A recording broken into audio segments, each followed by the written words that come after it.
জিয়াউর রহমান ছাত্রলীগে ছাত্র রাজনীতিতে এই টেন্ডারবাজি ঢুকিয়েছে এটা আমি শুনি নাই। 1 মিনিট করে সবাই একটু বলার সুযোগ পাবেন। জি, এরপরে শেষ করবো। এটাই হচ্ছে বেসিক্যালি এটাই হচ্ছে ছাত্রলীগের চরিত্র। আমরা যেটা দেখছি হাতুড়ি চাপাতি থেকে শুরু করে অনেক ঘটনা ঘটছে, অথচ শিবিরের মেসেজ যাওয়া হচ্ছে, শিবিরের লোকজন যেখানে থাকছে সেখানে কোরআন হাদিসের বই পাওয়া হচ্ছে, সেই কোরআন হাদিসের বইকে বলা হচ্ছে জঙ্গি। শিবির নিয়ে আসলে বললেন না ইলিয়াস ভাই, একবারে ব্রাশ ফায়ার করে আপনি 8 জনকে মেরে ফেলছেন, আপনার তো এটা নিশ্চয়ই মনে আছে। মানুষ মানে একজন ছাত্রকে মেরে ম্যান হলে ফেলে রাখছে। তো মারিং কাটিং এর ইতিহাস কিন্তু শিবির শুরু করেছে। রক কাটা বলেন বা আদার্স যাই বলেন, চট্টগ্রাম বিশ্ববিদ্যালয়ে আমি 2006 সালে পরীক্ষা দিতে গিয়েছি, তাদের ত্রাস দেখেছি। আমি কেন সেরা জিন্স পড়েছি এই জন্য আমাকে নিয়ে র‍্যাগ দিয়েছে। চট্টগ্রাম বিশ্ববিদ্যালয় ভাই আমাকে নিশ্চিত করে যাব, আমার ইতিহাস নিয়ে টান দিলে 73-এ যাবো, যে সময় শিবির আসেও না এই দেশে। আমি নিজে শিবিরের র‍্যাগিং এর শিকার আমি হয়েছি 2006 সালে চট্টগ্রাম বিশ্ববিদ্যালয়ে সালামানত হলে। আমি অস্বীকার করি না তো শিবির র‍্যাগিং করে না, আমি অস্বীকার করি না শিবির রক কেটেছে, এটাও আমি স্বীকার করছি। কিন্তু শিবির রক কেটেছে, শিবির কয়জন মানুষকে মেরেছে, শিবির কোথায় একটা টেন্ডারবাজির একটা মামলা দেখাবেন, শিবিরের বিরুদ্ধে একটা ধর্ষণের মামলা দেখাবেন। আমি কাউকে সাপোর্ট করছি না, আমি কাউকে এই ক্ষেত্রে আমি বলবো না, আমি শিবিরের কথা বলছি না, যে ওই ছাড়া ওরা ধর্মীয় এক্সট্রিমিজম প্র্যাকটিস করে, কিন্তু এই যে টেন্ডারবাজি নিয়ে আমি কখনো দেখি নাই। এই টেন্ডারবাজির কথা কিন্তু ভাই, টেন্ডারবাজির এসব রাজনীতি ছাত্র রাজনীতিতে ঢুকিয়েছে এই আপনার জিয়াউর রহমান, এটা তো আপনার স্বীকার করবেন না ভাই? হতে পারে কেন? আপনি ইতিহাস জানেন না? না আমি শুনি নাই জিয়াউর রহমান ছাত্রলীগে ছাত্র রাজনীতিতে এই টেন্ডারবাজি ঢুকিয়েছে, এটা আমি শুনি নাই, আমি জানি না। আমি কোন, আপনি যদি রেফারেন্স দিতে পারেন, আপনি একটা বই দেন, একটা বইয়ের নাম বলেন, আমি ওই বইটা পড়বো। আমি আপনাকে দিব, প্লিজ অবশ্যই দিবেন। এরপরে হচ্ছে আপনার জাহাঙ্গীরনগরে যে ঘটনা হচ্ছে, জাহাঙ্গীরনগরে ধর্ষণের সেঞ্চুরি পালন হয়েছে, এটা কি মিথ্যা কথা ভাই? এটা আপনি জানেন? এটা আপনাদের এটা নিয়ে একটা লেখা আপনাকে দিব, এটা কোনো দালিলিক প্রমাণ নাই, এটা নিয়ে একটা পুরো লেখা আপনাকে দিব ভাই। ঠিক আছে, এই সব মিলিয়ে আমি এখন ছাত্রলীগের যে অবস্থা দেখছি ভাই, এটা আসলে কোনো ভদ্র মানুষ এদের সাথে এই মুহূর্তে অন্তত সম্পৃক্ত থাকতে পারে না, কারণ ইমেজটা এখন যেই জায়গায় এসে পৌঁছেছে। কারণ আমি মনে করি যাদের বাবা মা ধরুন ছাত্রলীগ, কিন্তু কেউ কলেজ ছাত্র দলের ইমেজ আছে ভাই, প্রতিটা ইমেজ আছে, প্রতিটা ই করলে তো ভাই সমস্যা হবে। আমি কথা বলতে ইলিয়াস সাহেব শেষ করুক, হ্যাঁ শেষ করুক, এরপর বলবেন আপনি। তো কোনো বাবা মা কেউ কিন্তু হাই স্কুল কলেজ পর্যন্ত কিন্তু কেউ ছাত্রলীগ করে না, ছাত্রলীগ করে কোথায়?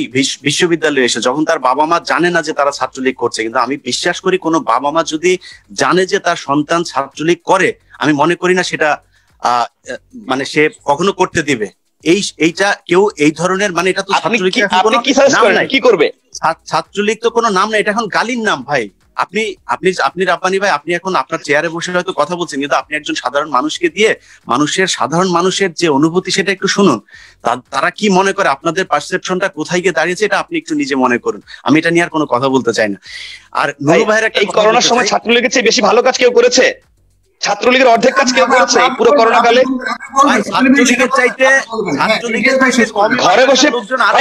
ঘরে বসে কথা বলা আর মাঠে গিয়ে কাজ করা অনেক ডিফারেন্স।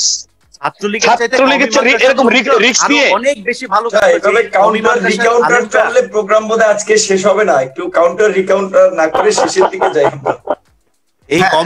আমি একটু শেষ কথা বলি, এগুলো চলবে, সবার সমস্যা আছে ভাই। আসেন আমরা পজিটিভ কাজ করি। রাব্বানী ভাই আসেন, ভালো কাজ করি আমরা। হ্যাঁ, দ্যাটস গ্রেট। রাব্বানী ভাই, ইলিয়াস ভাই শেষ করে গেল, আপনার কাছে আসছি 1 মিনিট করে আপনার কাছে শুনবো। আপনি রাব্বানী ভাই এখানেও কিন্তু আপনারা পরিচয় দিচ্ছেন, এরকম করলে তো হবে না। আমরা তো আপনার কথার মাঝখানে এরকম করি নেবে, আমি শেষ করে দিচ্ছি, তারপরে আমার সময় দেওয়ার দরকার নাই ভাই। আপনি ভালোভাবে ছাত্রলীগকে যেভাবে বাস দিতেছেন, আর আপনি পক্ষপাত মতো কথা বলতেছেন। আপনি ভালো কাজ করছেন, আপনার মতো করে ছাত্রলীগের যা করছে সেটা বলছে, পাশাপাশি আপনি ভালো কাজ। এখানে কিন্তু ছাত্র দলের একজন আসে নাই কিন্তু রাব্বানী ভাই। যদি ছাত্র দলের কেউ আসতো, তার সাথে আমার কথা হতো, তার সাথে আমার প্যানেলে যদি থাকতাম, তাহলে আমি তার ব্যাপারে কথা বলবো, সে আমার সমালোচনা করতো। আমার নিজেরও ব্যক্তিগতভাবে অনেক সমস্যা আছে, দোষ আছে। আমি অনেক সময় প্রত্যাশা বেশি আপনার কাছে, যে কারণে আপনার উপরে বেশি শাসন করা তারই সাথে সোহাগ করেছে। এই কারণে আপনার চেয়ারটা দেখছেন, আপনার চেয়ারটা দেখে কিন্তু বোঝা যাচ্ছে আজকের প্রধান আকর্ষণ কিন্তু আপনি। অতএব আমরা কিন্তু সবাই আপনার কাছেই চাবো, এটা কিন্তু বুঝতে হবে আপনাকে। এখন নূর ভাইয়ের একটা কথা বলি ভাই, আবার নূরের পেছনের ইয়েটা দেখেন, নূরের পেছনের পর্দাটা দেখেন, এটার দাম কিন্তু বেশি না, 1300 টাকা হবে। নূর ভাইয়ের একটা কথা বলি, নূর ভাই বলেছেন যেটা নিয়ে সবচেয়ে আওয়ামী লীগ এখন ব্যবসাটা করে, যে মুক্তিযুদ্ধের মানে নেতৃত্ব দেয়া দল হচ্ছে গিয়ে আওয়ামী লীগ। আমি ইতিহাসের পাতা থেকে কোট আনকোট কিছু কথা বলি।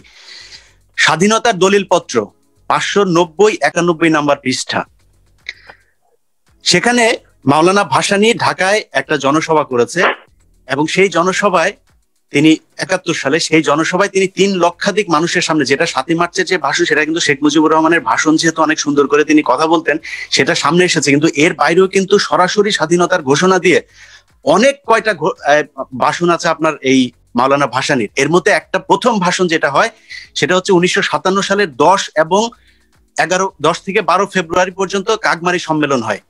ঐতিহাসিক সেই কাকমারি সম্মেলনে তিনি পাকিস্তানকে বলেছেন যদি এরকম চলতে থাকে তাহলে আসসালামু আলাইকুম। মাসুদ কামাল ভাই আছে আমার সিনিয়র সাংবাদিক, আমার কোনো তথ্য ভুল হলে আমাকে বলবেন। তো সেখানে তিনি বলার পরে সেই বছরেই 25শে জুলাই রূপমহল সিনেমা হলে ভাসানীকে নতুন দল গঠন করতে হয়েছে। কেন জানেন? কারণ ভাসানী তখন এই আওয়ামী লীগে ছিলেন এবং তাকে রাখতে দেওয়া হয় নাই। কেন? তিনি স্বাধীনতার কথা বললেন, এই জন্য তাকে দলে রাখা হয় নাই। তিনি বের হয়ে এসে তারপরে এই রূপমহল সিনেমা হলে 25শে জুলাই 1957 সালে নতুন দল গঠন করলেন। সেই দলের থেকেই তিনি ন্যাপ, এই তারপর থেকেই সেই ন্যাপ চললো।